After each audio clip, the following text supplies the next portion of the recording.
And if this is your first time giving your mind a little love, I have a few goodies for you. First, don't forget to subscribe so you never miss an episode. And second, sign up for the Morning Mind Love. Think of it like a weekday oracle from your highest self to help you start each day with a positive focus.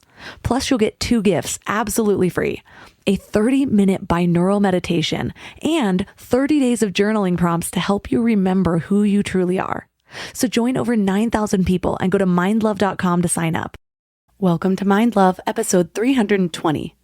Today's episode is all about unveiling the quantum secrets, ancient texts, Gnostic masters, and the mysteries of spiritual growth. Life is a process of limitation through different dimensions of existence. And if we look at this as perhaps the lowest rung in the ladder, spiritual energy in a physical form, we have to limit our awareness and limit our consciousness in order to think of ourselves that way. Because once we expand our consciousness, we realize we're not physical forms, really and truly. We're a kind of electrochemical energy that has come together temporarily into a certain state that we call physical. Scientists will be the first ones to tell you that at the deepest levels of the quantum world, there's no such thing as materiality. All that exists are waves of light energy. Einstein's E equals mc squared basically said that energy and matter are really the same thing. Matter is just energy in a lowered state of frequency. And that's what we are. Turn up your frequency with Mind Love. Bite-sized brain hacks for seekers, dreamers, and doers. It's time to give your mind a little love with your host, Melissa Monti.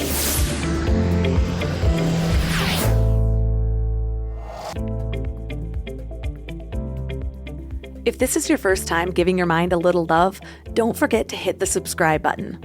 Mind love is a habit, and the more you give your mind that love and intention, the better you'll feel about yourself and your life. Plus, it's really a win-win because more subscribers means Mind Love attracts even more amazing guests to bring you their wisdom. So don't forget to subscribe. Have you ever wondered if the wise sages of the past knew something that we're just rediscovering? I mean, what if the teachings in ancient spiritual texts actually cozied up with quantum physics? Intriguing, right? I was introduced to this interesting connection when I first dipped my toes into the law of attraction. But I'll be honest, I was skeptical. I picked up The Secret back in 2006, and let's just say that my reaction was some kind of roller coaster of awe followed by doubt. And maybe it was just because my half-hearted 3-minute visualization sessions squeezed in during a Gilmore Girls commercial break didn't magically manifest my every desire by nightfall. Ever had that feeling when something intriguing crosses your path, but you're just not quite ready for it? That was me at the time. So I shelved the whole concept for a few years, probably to make room for the downward spiral that I was already busy with. Well, fast forward to 2011, and guess what? This time around, the law of attraction just hit different. Or maybe I should say resonated with me on a different frequency. But I would be lying if I said my reservations disappeared completely. One minute, I would be super hyped about this secret wisdom, and then the next, I'd be questioning. Am I just being naive? It can't be this simple, right? Well, the truth is, it is pretty simple. But don't mistake simplicity for ease. And even then, let's get real. The only reason these laws seem challenging is that we've got years, or hell, even decades of mental clutter and programming clouding our vision. Picture your mind like a garden, but it's overrun with weeds of limiting beliefs. Well, once you do some weeding and make room for fresh, empowering thoughts, life starts to feel easier. And suddenly, you're floating along the river of life, rather than dog paddling against the current like a mad person. But mastering the how, what, and why is like diving into a deep cosmic rabbit hole. You've got to dig past all the surface layers to uncover that rich soil beneath it all. What really struck me was when I discovered that these concepts aren't just new age marketing nonsense. They've actually been around for millennia. I'm talking way back in biblical times. The Gnostic Gospels, which were rediscovered in Egypt in 1945, were basically foreshadowing quantum physics long before it even had a name. They were hinting at ideas like the Big Bang, parallel universes, the so-called God particle, and even the quantum field. Sure, they weren't using the same jargon, but the essence is spot on. And here's where it gets really cool. When you get this, like really get it, you understand exactly how to align with the universal flow. Could that be the reason that this wisdom was kept under lock and key for centuries? Can't have all the peasants realizing their power, right? So let's take that power back and return to our divine roots. Our guest is Peter Canova. He's a highly successful, multilingual, international businessman who, after a series of life-changing spiritual experiences, began studying and writing on spirituality and consciousness. He's the author of the 25 times award-winning First Souls trilogy and has contributed to the popular Chicken Soup for the Soul series.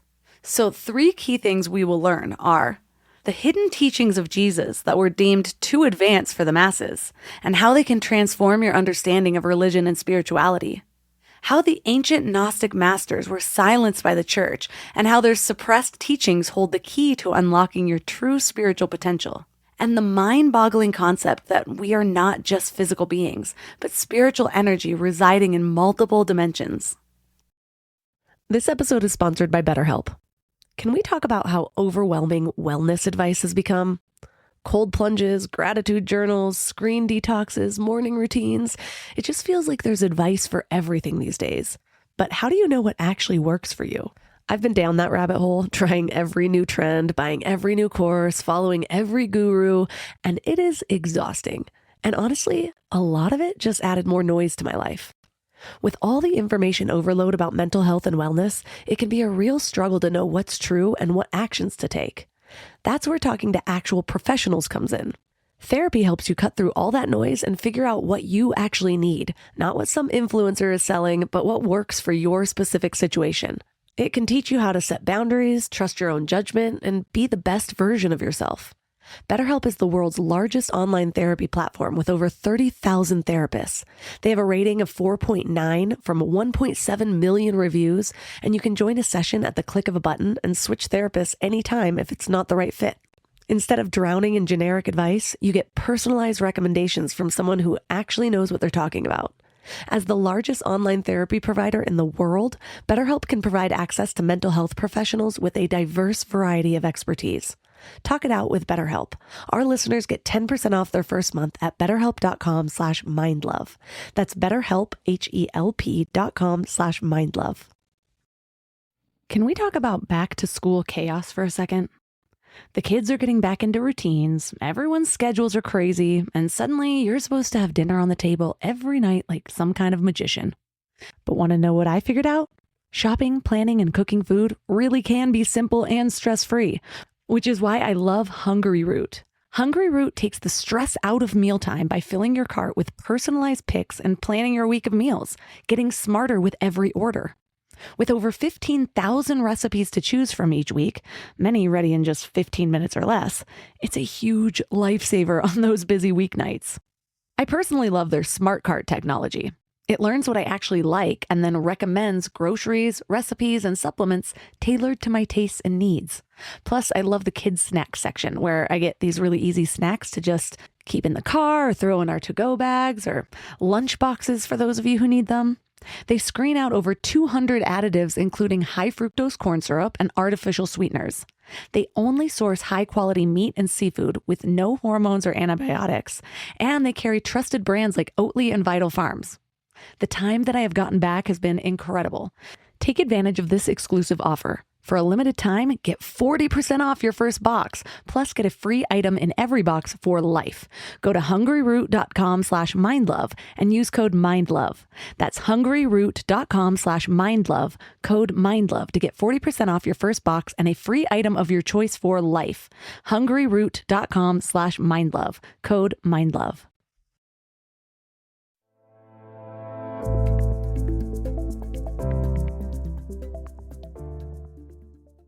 And now let's welcome Peter Canova to the show. Nice to be with you today. So I am so excited about this interview because in the last couple of years, I have been on a deep dive further into spirituality than I had gone the previous 10 years. And a lot of that has been digging into things like Christian mysticism, the Gnostics, the Course in Miracles, basically the thread of truth that runs through all of the most prominent ancient wisdom teachings. And so when I was going through your book, I was like, yes, this is putting together so many of the threads that I've been curious about, that I've just been slowly pulling on. And so to start, tell us the story of your awakening. Well, when I was in my 20s, I found out, to my great surprise, that I was a highly accurate medical intuitive. And when I put aside the disbelief, when my left brain put aside the disbelief of what was happening, it opened up a whole series of experiences, which would have entailed clairvoyance, clairaudience, premonition, remote viewing, and things of that sort. It opened up a whole nother world for me. I realized that there was another dimension out there, or of many other dimensions out there, of existence, intelligence, and information beyond what we appear to think of as reality in the physical world. And that really altered the course of my life.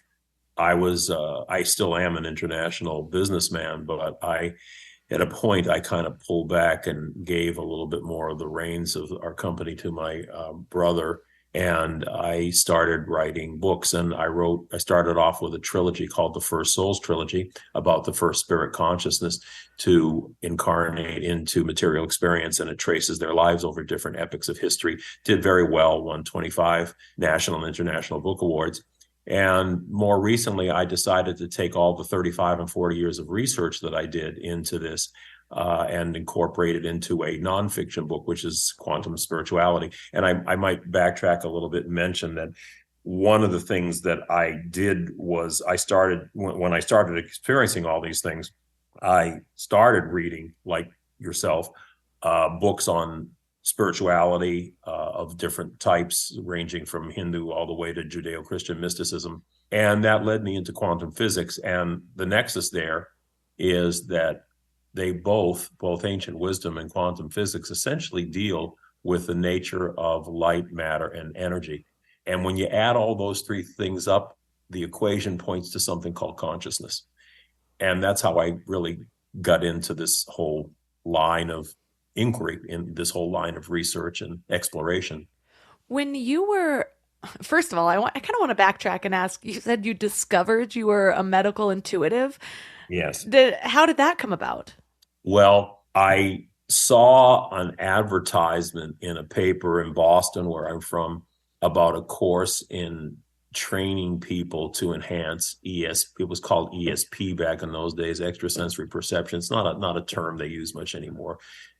And it really, what I've really found is that this is all, you can call it psychic, you can call it spiritual. It all, sort of is permutations of the same thing. So anyway, I went to this course, and they had a session where you would sit opposite another person who had index cards with the names of people who had medical or possibly mental health problems.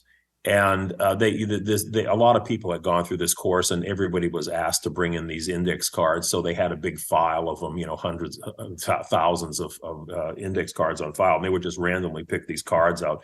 And the person that you were sitting opposite from would only be allowed to tell you the name, age, and address of a person.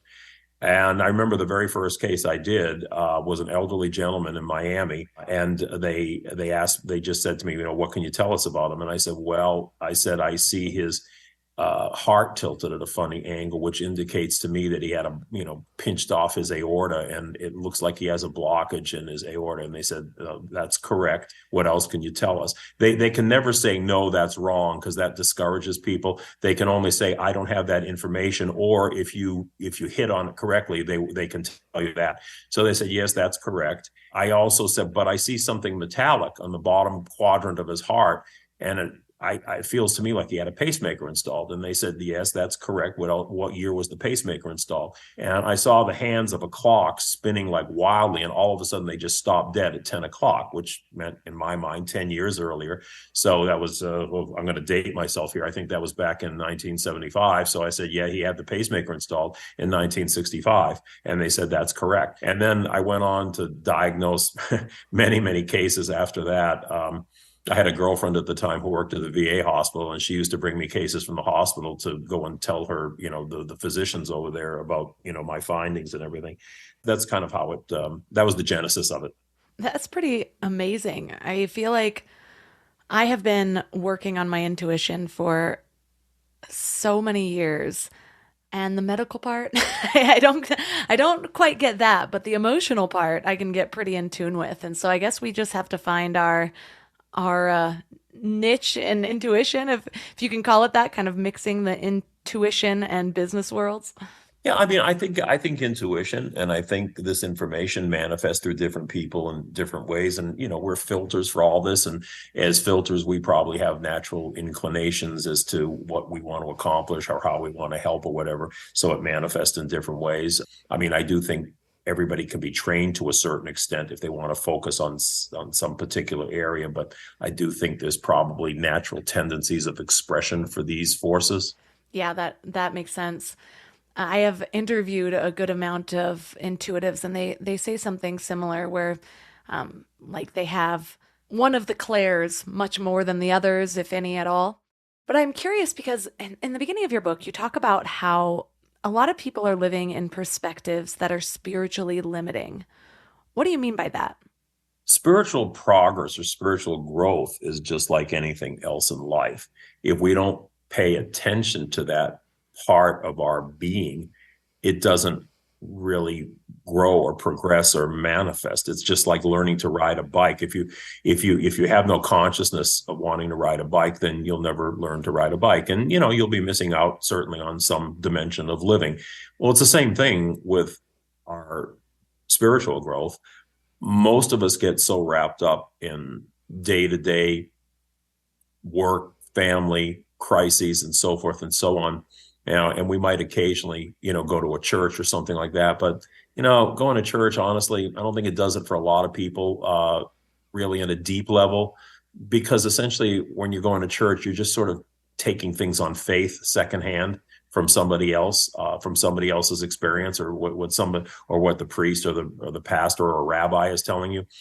I think real growth comes when you have your own discoveries, when you have your own experience. So I can sit here and tell you that fire burns, and you can intellectually say, oh, okay, well, that sounds right.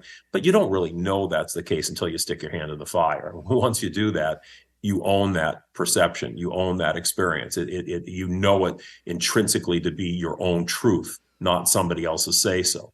So in order to arrive at that state, I really think that people have to put in a little bit of work towards it. So you have to have some motivation towards understanding deeper aspects of life. And the payoff of that is, I liken it to, do you want to live in the basement all your life, or you want to move up to the penthouse where you get a better view of the operation of life and the panorama of life, and maybe gain a better measure of control over your own life in understanding ways that you can enhance your life experience? And that's really the payoff. It's all about enhancing our life experience.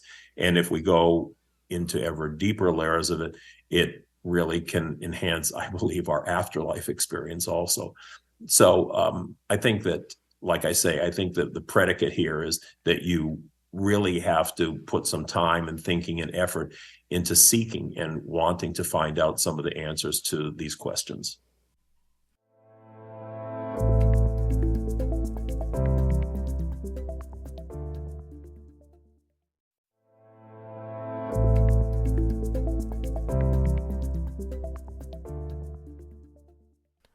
I like the way you put that in that, just the differentiation of just learning what everybody else in the room knows and following that versus finding your own experiences. I think that is what I have been seeking for a lot of my life. I grew up in a very religious household. My family is still very religious, and it's been it's just been a point of tension because it's difficult coming from a family they truly believe that there's one way to heaven. So if I'm not following that, then that's not where I'm going. And it's just, it's just like so far from what I believe about the universe. But what I have. Well, I think that's a very typical thing that people run into. And here's the difference between spirituality and religion. And I am not a religious basher or a religious knocker. I mean, I think there's value in everything. But I think that if you view life as a journey of growth and experience, and you go to these you encounter these way stations along your path. And in a church, they'll say, come in here. We've got some information for you, but, this is our closed box. If you stay within this box, then you kind of, we'll kind of clue you in on what's going on.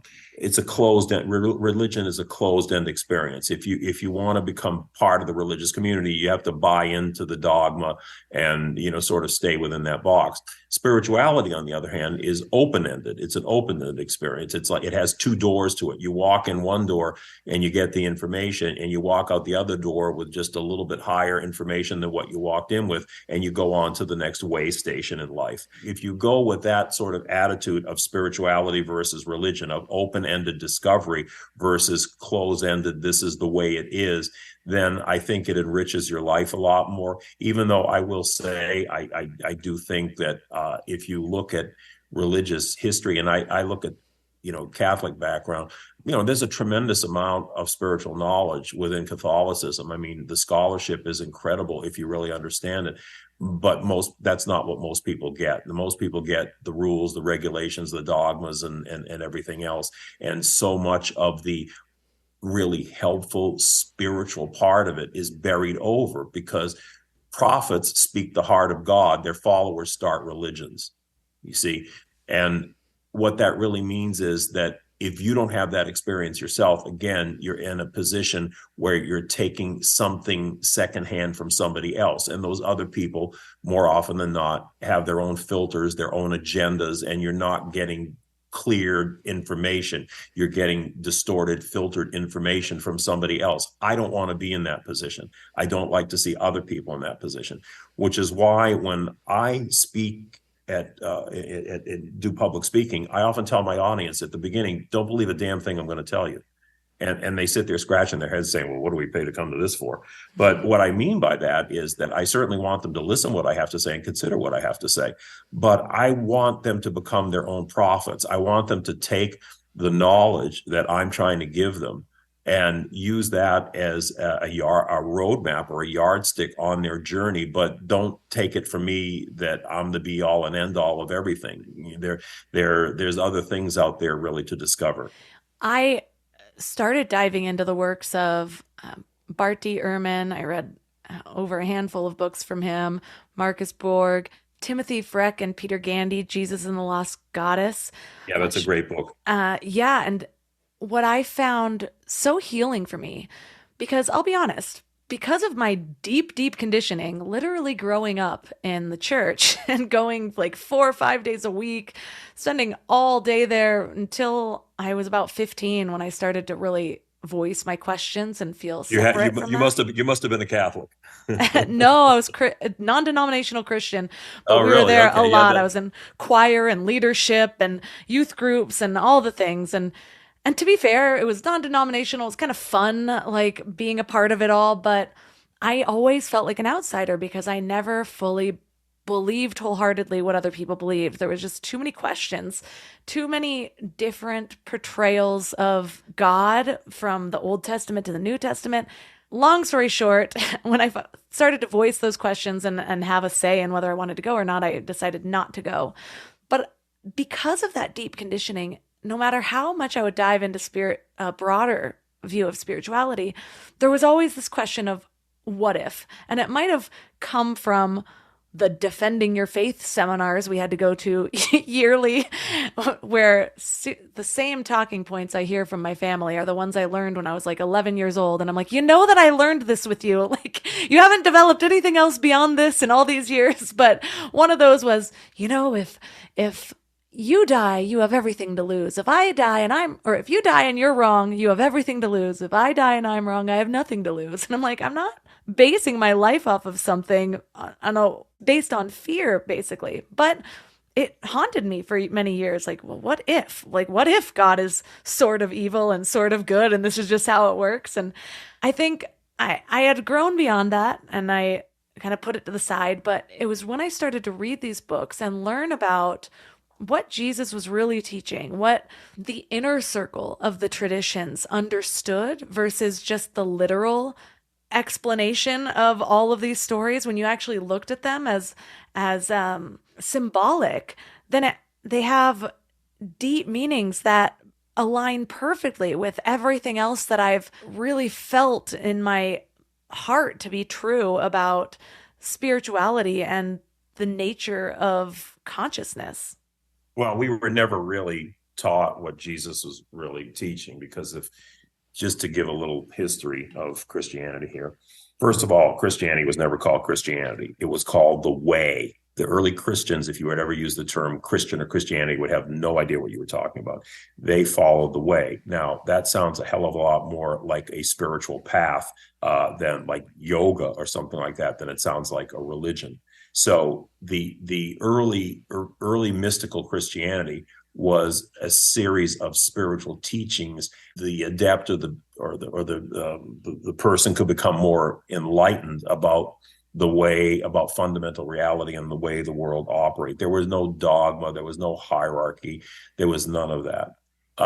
There were two teachings in Christianity. There were two streams of Christianity. There was the inner mystical tradition, and then there was the outer church. The outer church evolved, which was the church of well, let me go back to prove my point that there were two teachings. In the Bible itself, it says that unto the masses Jesus spoke in parables, but unto the disciples he gave the keys to the kingdom of heaven. We have further evidence from early church fathers like Origen and Clement of Alexandria, early Christian bishops in Alexandria, which was a major Christian city at that time, that affirmed that there was a secret mystical teaching that Jesus was teaching, but he would only teach it to the elect. He would only teach it to those who were capable of understanding it. And that was a select, relatively few people were able to do it, especially, during those days. There wasn't a great level of education amongst the masses in those days. And so the outer teachings was a much more simplified teachings of, the Beatitudes, the platitudes, and the parables and things like that. Parables are essentially a way of telling a story that has inner truth to it, but the people have to absorb it kind of by osmosis rather than by direct understanding, because they wouldn't understand the real, raw truth of things. So what happened was that when Christianity the Christians began to be persecuted by the Roman Empire, the way they were trying to overcome that was by being adopted as the official state religion of the Roman Empire, which eventually they succeeded in doing. But the price for that was that the church became thoroughly Romanized.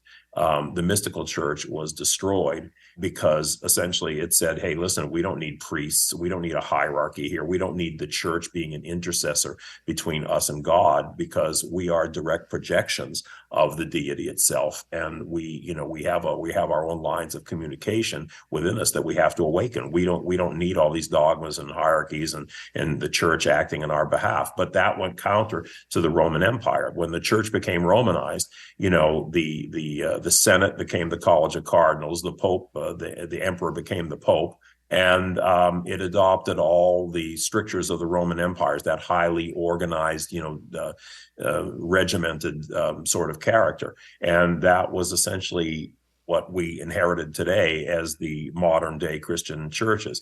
But the inner teachings were pretty much lost or obscured. And people don't understand today that the Gnostics, for instance, the Gnostic Christians were actually the original Christianity. And they were basically drummed out of the church and excommunicated. And the church even today considers Gnosticism the greatest heresy that the church ever faced. Well, the funny thing about it was the church is the greatest heresy that the church has ever faced. The Gnostics were the original followers of the way. I have so many feelings about it. It's like, on one hand, it makes me angry. On the other hand, I'm relieved. And like I said, there's just something about really diving into all this that has felt healing to my path. And every time I speak about the almost religious trauma that I feel, I get so many people reaching out with similar stories. And it's because it's difficult to grow up with really dogmatic parents that have one way. And when you don't align with that, it's like rejection, confusion, all sorts of things wrapped up into one. And I remember saying to one of my parents, like, if your way is the right way, then I'm just not meant to, I'm not chosen, because I find it so out of alignment with my deepest truth that there's just no way I could believe this more traditional way. Well, look, dogma is meant to keep people in line, and the essentially fundamentalists or any kind of orthodox religion has all their little strictures and teachings in place to essentially keep people in line. I mean, they survive by membership, and in order to keep their members, they need to have a kind of essential creed or dogma. And they don't want people straying from that, because then people might stray away from them. But that's really the purpose in life. The purpose of life really should be a free exploration of these issues. And one of the ways that you do that is you have to pull away from religion to some extent and start looking in other directions for correlations. So for me, for instance, I looked at spirituality and I looked at quantum physics. And that was great, because if you want a roadmap for your spiritual growth, any map has to have at least two coordinates, right? It has to have north and south, or east and west, or latitude and longitude. So the corollaries that I had were ancient spiritual texts and quantum physics. And lo and behold, when I read these Gnostic gospels that were recovered in Egypt in 1945, what I found was that they predicted every major theory of modern quantum physics today: Big Bang, parallel universes, the God particle, the quantum field, the energy matter conversion, the relationship between energy and matter in Einstein's E equals MC squared. It was all right there in the Gnostic text. Now, it wasn't in technical terms, because they didn't have particle colliders in technical terms back in those days. But despite that, the parallels are distinct and remarkable. And what is fantastic about that is that when you do use multiple coordinates, you take a multi-dimensional approach to your spiritual growth by looking at different disciplines like quantum physics, depth psychology, like Carl Jung had, and Gnosticism, you start to see the parallels there. They're essentially saying the same thing. So when all these disciplines, which are separated by thousands of years, are pointing in the same direction, my attitude is, hey, where there's smoke, there's fire. I think these guys are onto something. I think that, my journey is headed in the right direction. But that's because I freely explored those things and I connected those dots. And everybody has the capability to do that, except if you buy in to things that more narrowly focused groups tell you, that don't stray out of our path, because if you do, you're going to be lost. That's just using fear to keep people in line.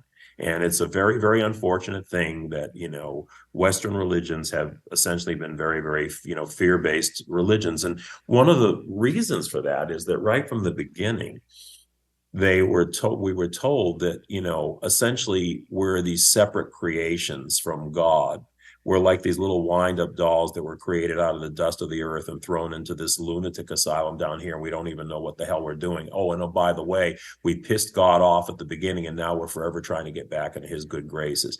Well, that to me is a very, very lowly existence. What the mystics said was, no, that's not the way it works. We're not creations of God. We're emanations. We're projections of God. Now, if you want to understand that a little bit more clearly, look at Geppetto and Pinocchio. Okay, Geppetto created Pinocchio. Pinocchio was a separate creation. That is creation. What mysticism tells us was, no, we're not creations. We're not separate creations. We are actually projections of the essence of the one force that created everything. And therefore, we are not separate from it. The only difference between us and that creative force is that we exist in a state of limitation.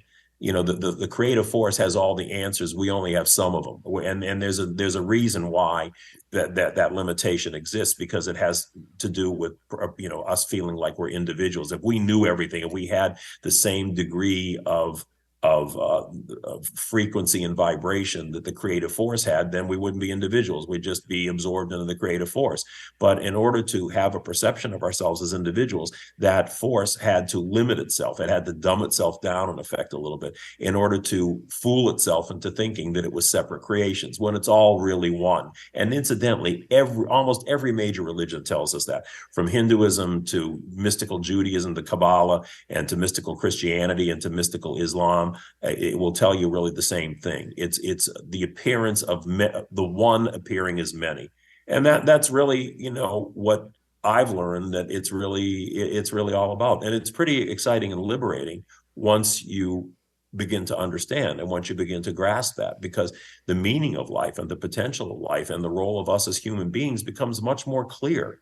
That we're not just simply leaves blowing in the wind. We are the fingers of God touching the face of this earth. And our mission is to spiritualize the material and bring the experience of material back to spirit. The only way for spiritual energy to know itself as something physical is to limit itself into a physical form where it thinks that that's the reality, but it's really not. It's really one layer of reality, but it's all a matter of spirit trying to experience itself and know itself in all forms. We can't know ourselves except by contrast with other things. If you're all powerful and you're everything, how do you can exist, but you can't experience? You can only have experience through contrasts and oppositions, and that's what this is all about. That's why we're here. That's why we're these little parts of the deity, here experiencing things that if we were just conscious of ourselves as pure energy, we wouldn't have that experience. Gnosticism is known as kind of a lost tradition, but it does seem to be coming up more often later, maybe, or nowadays. Maybe it's that we have more access to information and ways to share it. How was this mystic tradition recovered?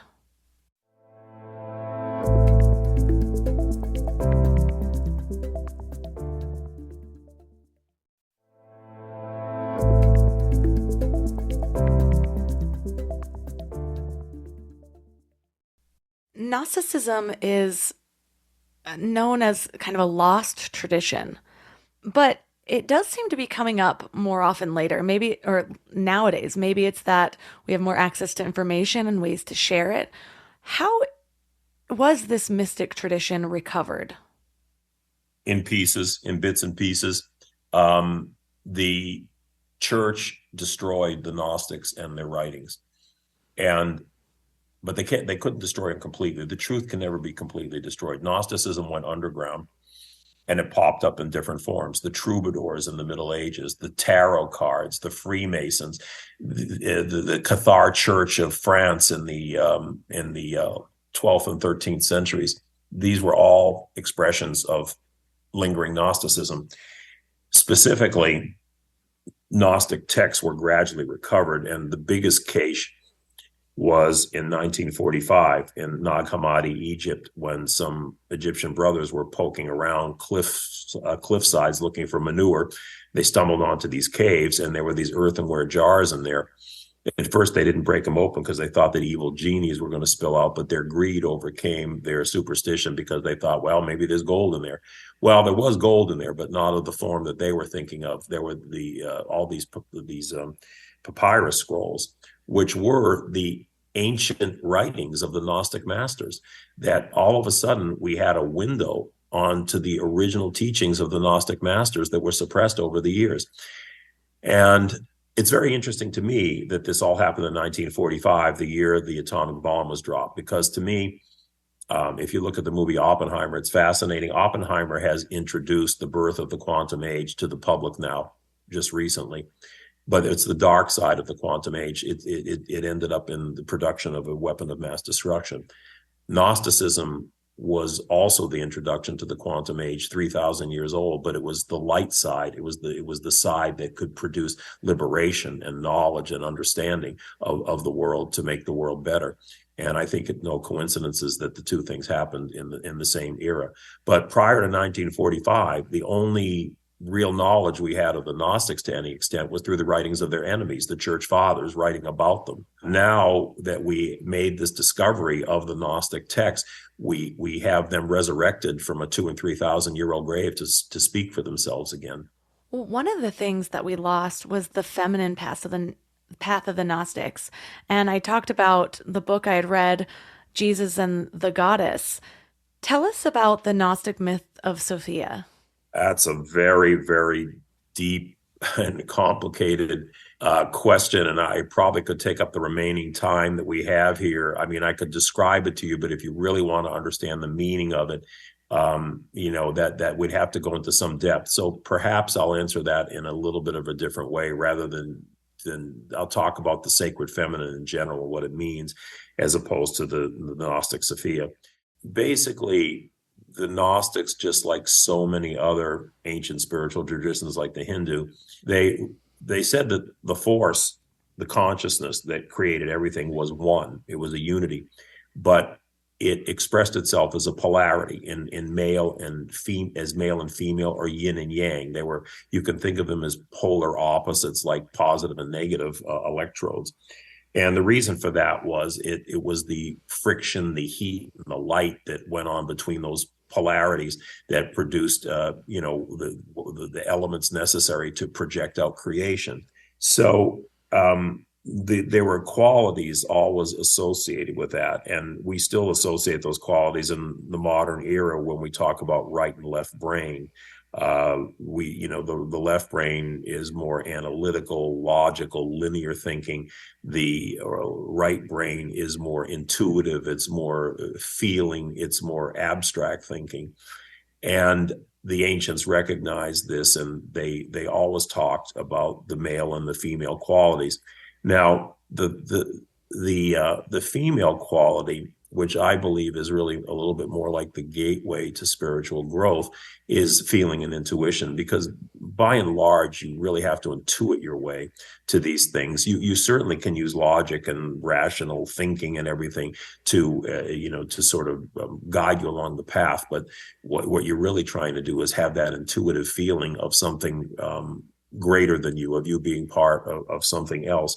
So that's essentially what we lost. The early leaders of the way were Mary Magdalene and the female disciples. In fact, Mary Magdalene in the Gnostic Gospels was the main disciple, and Peter was probably the dumbest of all the disciples. He didn't, really get it. He was still so locked into the patriarchal Jewish law that Mary Magdalene had to explain to the other disciples many of the deeper teachings of Jesus and break it down in ways that they could better understand it. And he exalted her above all the other disciples. Well, you see, it's not surprising to me that that's the case, because the early way was a spiritual teaching, and Mary Magdalene and other females would have intuitively grasped that. Now, that doesn't mean that things like intuition and feeling and so forth are limited to females. As Carl Jung pointed out, we have both within each of us. So we have the anima and the animus, the male and the female, and the female and the male. And Jung said that when we unite these things and bring them into a balance, that we become actualized human beings. We become sort of superior human beings. Well, Jesus said the exact same thing in the Gnostic Gospel of Thomas a couple thousand years ago. He said, when you make the male as female and the female as male, and you make the two into one, then shall you realize the kingdom of heaven. And what they're both really telling us is that if we use these faculties in balance, then we really become much more enlightened human beings. And I always use a rocket ship analogy to describe this. So the rocket has two main components. You have the fuel and you have the guidance system. So without the fuel, you never get off the ground. Without the guidance system, you get off the ground, but you go around in circles. The fuel is the feminine aspect. It's the innate understanding that there's something more out there and the seeking of that. The guidance system is the way you direct your mind or consciousness to explore those avenues. So the two of them together really need to be working together. But in our age, from really from the time of from 3000 after 3000 BC, we started to become a more patriarchal world, and these other qualities like intuition and feeling, they were kind of shoved aside, and we became a much more male oriented kind of world. But I think that's breaking down now. I really do. I believe that I've seen it in my lifetime, and I believe within another generation or so we're going to come much more into a balance. So, considering what we now know about the original teachings of Jesus, old Gnostic beliefs, how it intertwines with beliefs of Hinduism and other spiritual paths, how do you think that lost information affected the trajectory of humanity, really? And now that we're recovering it, what does that mean when we relate it to quantum physics? Well, I think you're the best person to answer that question. You just described your background and how your background affected you. I think that answers your first question of how did that affect us. I think the fact that you are breaking out of that and you're now on a more spiritual path as you have this show, I think is the answer to the second part of your question of how that's going to affect us. I think more and more people are going to break away from your past, and they're going to be walking into your present or your future. You're right. I definitely feel like there was several years of trying to understand intuition. And I'll be fair in that there was a lot more that I did to cut off my intuition, just everything. I had a really severe eating disorder for years. I was always numbing through Adderall, party drugs, drinking too much. And so much of my growth has been a series of undoing and removing the blockages in a way. And I do think for myself that religious aspect was my first big blockage. And it could have even been a pathway into a lot of the kind of dark monsters that I used myself to keep me there. What you went through in many different ways is what millions and millions of people on this planet go through. And it is a way of bringing you out of fear. All the things that you mentioned that you were into were a result of the fear that grew out of what you were taught. And fear is the biggest impediment to human existence. I just wrote an article for a magazine about this, that it's not war, it's not GMO food alteration, it's not the environment, it's not physical illnesses. All those things in my mind are really just different manifestations of fear. They all arise and they stem from fear. And the fear is the fact that we're uncertain. The world seems random and the world seems uncertain. And indeed it can be, if that's the way you allow it to be, and that's the way you allow your life to be led. But if you awaken to certain understandings that this is not the end of existence, in fact, this is maybe the bottom rung of the ladder of many different dimensions of existence, and you understand that I do really believe that once you intuit these things, you see the goodness, that there is an intrinsic goodness out there, even though it's very dusted over. The fear starts to subside. So when you broke away from, and you at first you didn't know how to cope, so you used drugs or eating disorder, whatever. This was a way of trying to block the fear and the feelings that you were being spoon-fed on a daily basis, and you did what you could at the time. Now you're dealing with it in a more enlightened, more mature kind of way. I really think that enlightenment and higher consciousness has a lot to do with coming out from under that veil of fear into a greater understanding. And as you do that, you start to see the commonalities in life. You start to see more of a unity in life, and you feel a little bit better about people. You feel a little bit better about, existence.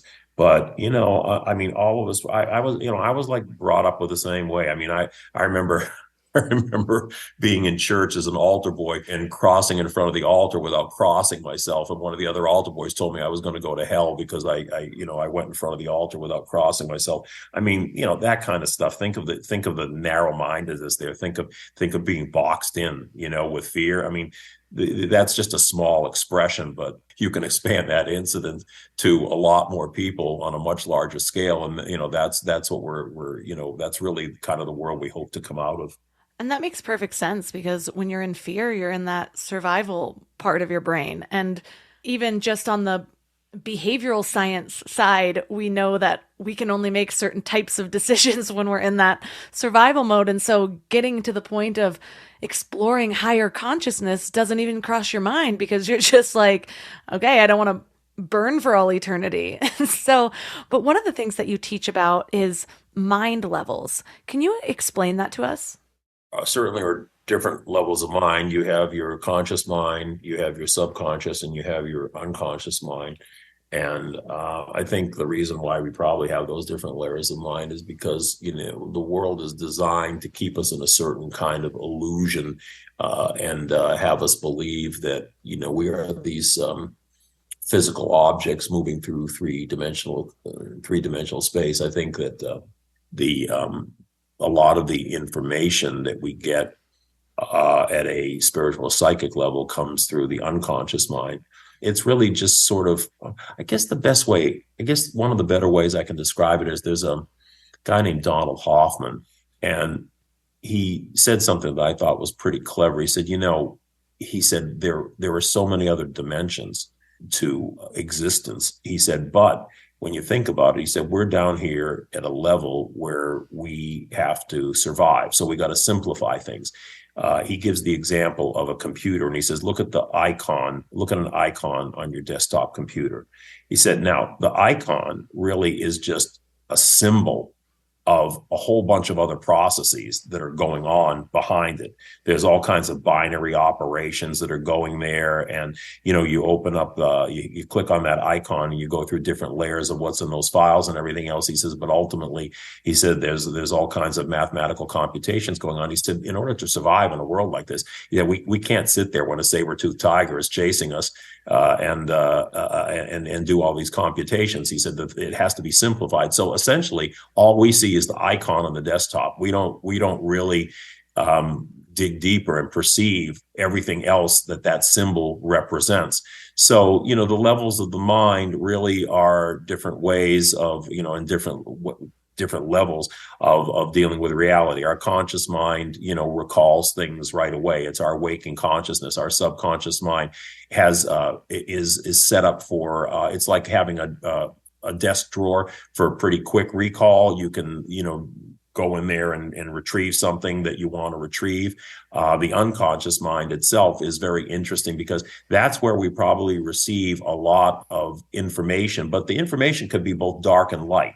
The unconscious is also a little bit of a battleground between our shadow, our darker self, and our more enlightened self. So Carl Jung described the unconscious in that way. He said, it's the repository of negative things. He said, but it's also what makes us, gives us information and makes us unique, so that we're not, we're not all the same. We're not all conforming. And it's very interesting that we look at the fact that we have sort of these two distinct halves to our brain. That the right and left brain. They have the logical side and the intuitive side, and then we have further, delineations between the conscious, the subconscious, and the unconscious minds. And you say, well, why all this stuff? Well, to me, again, it's really a process of concealment. It's the way of concealing the fact that we're not really what we think we are. We're not really physical beings. We're actually spiritual energy residing in forms that appear physical, but this is not our real, these are not our real selves. Our real selves are spiritual energy or soul energy that reside at other levels or frequencies of vibration. And it's really kind of an illusory existence that we have down here. And again, it gets back to the limitation I talked about earlier. Life is a process of limitation through different dimensions of existence. And if we look at this as perhaps the lowest rung in the ladder, which is spiritual energy in a physical form, we have to limit our awareness and limit our consciousness in order to think of ourselves that way. Because once we expand our consciousness, we realize we're not physical forms, really and truly. We're a kind of electrochemical energy that has come together temporarily into a certain state that we call physical. But scientists will be the first ones to tell you that at the deepest levels of the quantum world, there's no such thing as particles. There's no such thing as materiality. All that exists are waves of light energy. And occasionally, and under certain conditions, this smooth stream of light energy kind of goes down a cul-de-sac and forms something like what we call physical reality, but it's only a temporary condition. It's like Einstein's E equals mc squared. Again, here's another thing. Einstein's E equals mc squared basically said that energy and matter are really the same thing. Matter is just energy in a lowered state of frequency. And that's what we are. We are energy in a lowered state of frequency that thinks we're something other than what we truly are. So I getting back to the original question about the levels of mind, I think all these different delineations of mind, these gradations of mind and everything are just simply ways of, limiting us to think that we're experiencing individuality in a physical body.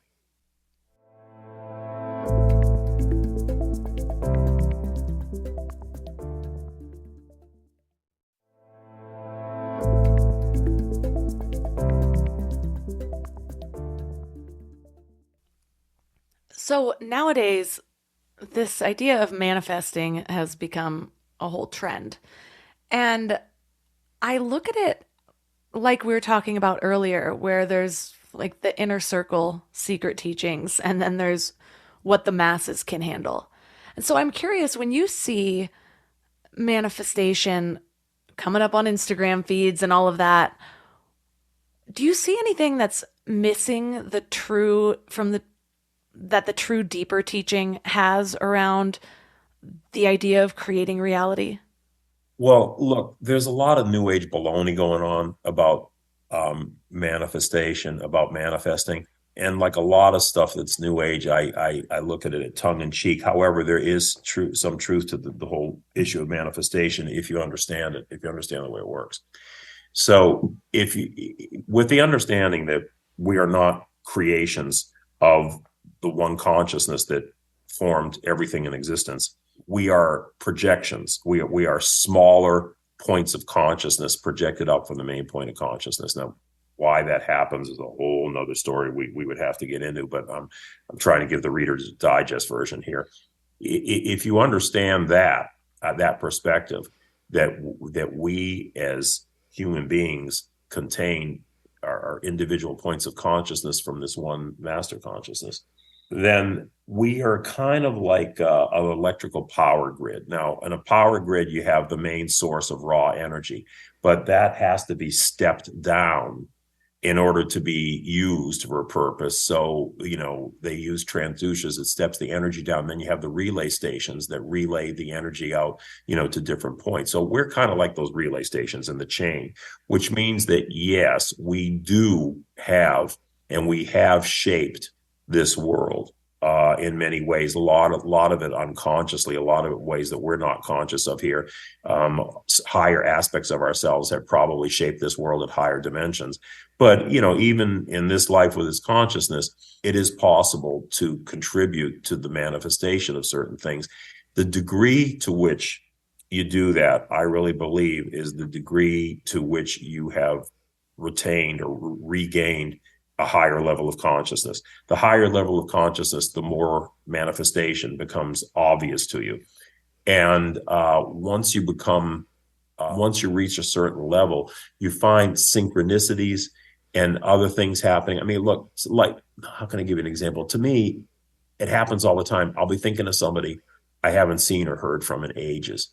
And more often than not, within a week, they appear. They're either there or they call or something. Even really not stupid, but even really what you think is insignificant things like, I want a parking lot here. I want a parking space in this busy street, and you think about it and, you get this parking space.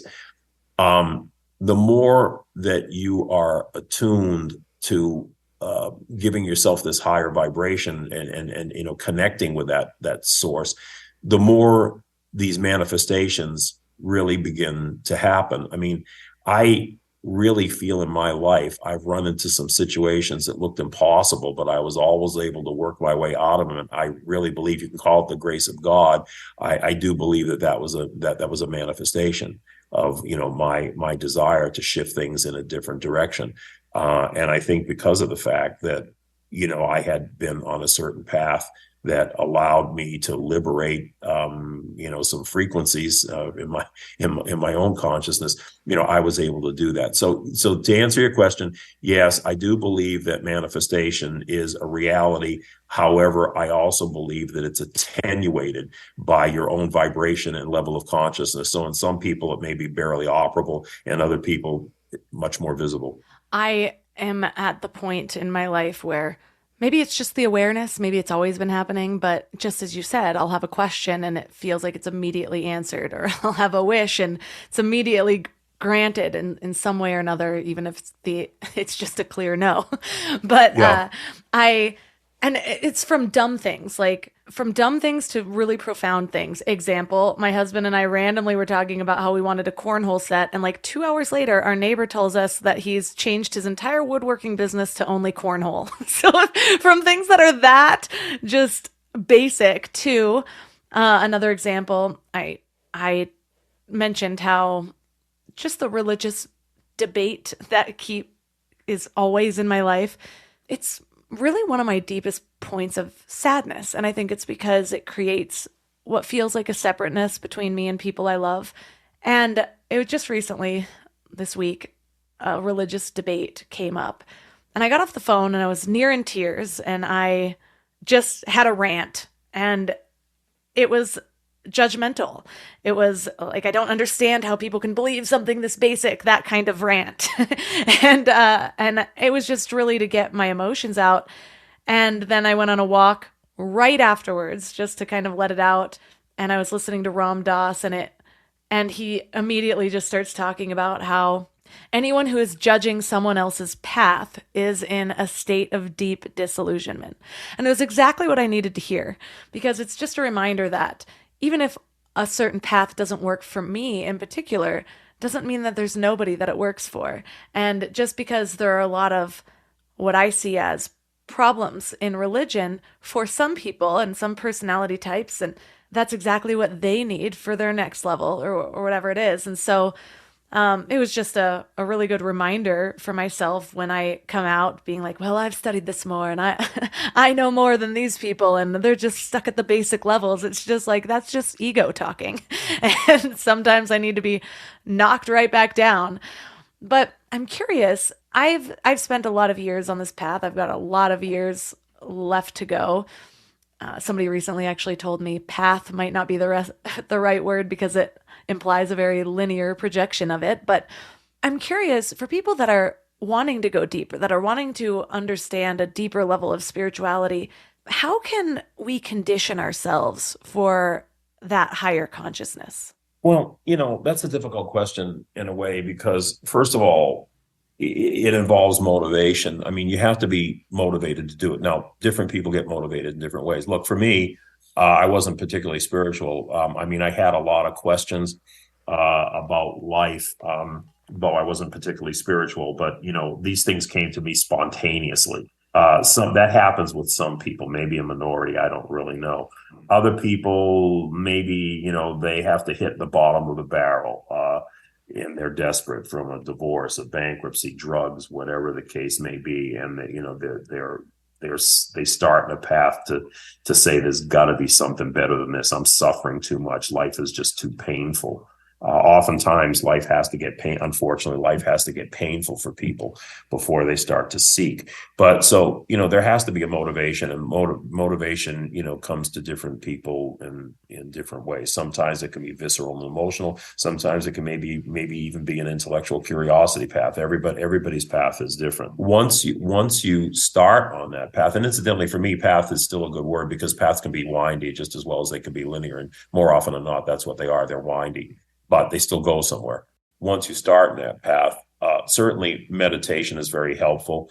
And reading books like mine, I'm not trying to plug my book, but reading books like mine is very helpful because they're so encompassing. There's so much material in there that connects dots together, that people of all types, whether they come from an intuitive vantage point or a rational vantage point, an intellectual vantage point, they can see, wow, I mean, I didn't realize this before, how interconnected all these things are. And they're pointing in a certain direction, that there's a force that's really organizing these things. That's one way that you can start on this. You can study scripture, you can read books, or you can take that information and meditate. And once you meditate, I find that there's certain elements in meditation that really help you. For instance, visualization. Using visualization, using imagination.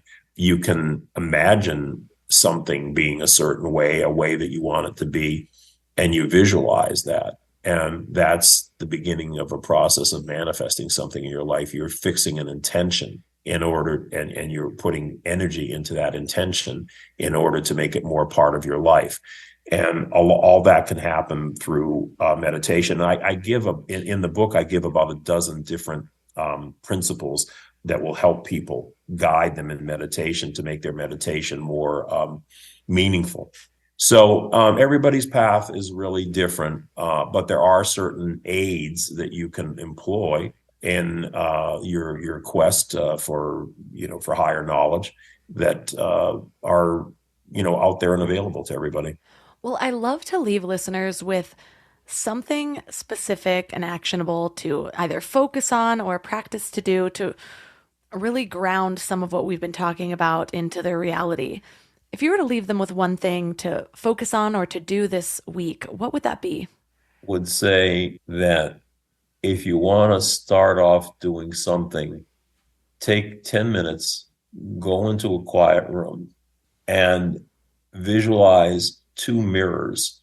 One is how your life might be now and the fears and the dissatisfactions that you have, and let them appear in that mirror, which may turn that mirror dark. Take your fears, take the things that are frustrating you, take the things that are bothering you, and visualize them in that mirror. Let that mirror turn dark. And then once you've loaded that mirror with all that negative energy in your own mind, kick it, shatter it to pieces, and see those dark shards blowing off into the wind. And then visualize the other mirror, which is bright and full of light. And it's the way that you would prefer your life to be. It contains the answers to your questions, even though you may not have them right now. It contains the seeds of the answers to the questions that you have. And it contains a way that will come into your mind, either your waking mind or through your dreams, that you can better direct the course of your life and let that mirror just shine. And this is a helpful exercise to sort of set your intention and set your path onto a strong footing and, move in that direction. Define what it is that you want. I'm an author, and one of the things that they always tell, one of the best pieces of advice I had was, if you can't tell your story in a single paragraph, you don't know your story. Give yourself a single paragraph and project it into that light mirror, and tell that story of what you want your life to be, and then just keep focusing on it. Well, thank you for all of the work that you've put into, really all of the wisdom that you've shared in all of your work. But this most recent book was amazing for me because I had, like I said, pulled the threads of so many different things and read books on historical Jesus and on other religions and on quantum physics. And your book really put all of those together in a way that helped to understand, what is the truth of everything saying? What is the common thread of it? And that, to me, the common thread, it's always what feels like it brings me closest to the truth. And you presented it in a way that was really understandable and easy to follow and engaging. So for listeners that are interested in reading your book and to learn more about your work, where's the best place for them to connect? Yeah, I would go to my website, petercanova.com. That's petercanova.com. And it will tell you more about the book, Quantum Spirituality, and about my trilogy, the 25-time award-winning trilogy, the First Souls trilogy, which is which are novels, actually. And it embodies these principles in kind of like a spiritual thrillers, I call them, entertaining thrillers. They've done really very well critically, and they're real page turners. So also my podcast, which is by the same name, Quantum Spirituality, there's a portal to access my podcast there. So that website, petercanova.com, will lead you to all of that body of work that I have. And it has a lot of information and videos in and of itself that are really quite interesting. So I would encourage people to check it out.